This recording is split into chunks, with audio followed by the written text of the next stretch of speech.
I need the glow and shadow. I need the glow and shadow.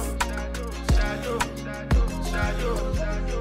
I need the glow and shadow. Shadow, I need the glow and shadow. Shadow, I need the glow and shadow. Shadow, shadow, shadow, shadow. I dey put a cut when them kill Soboma. I dey try to buy moto, want Toyota Corolla. My feelings been they swing like Django Lover. Feelings been they swing like Django Lover. Now you crash your Ferrari for Lucky Bona. Η ατραξιόν του ενιδρίου ήταν η Εύα, που ναι μεν κολυμπούσε αλλά πίστευε πως είναι στο Jurassic Park.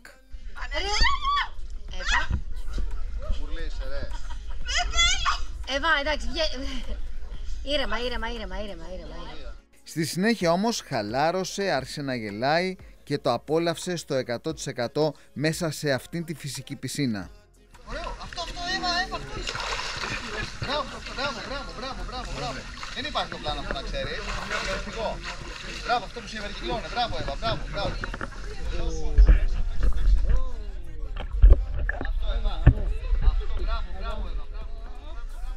Είδες τι ωραία που έμαθες να τις μανουβράρεις.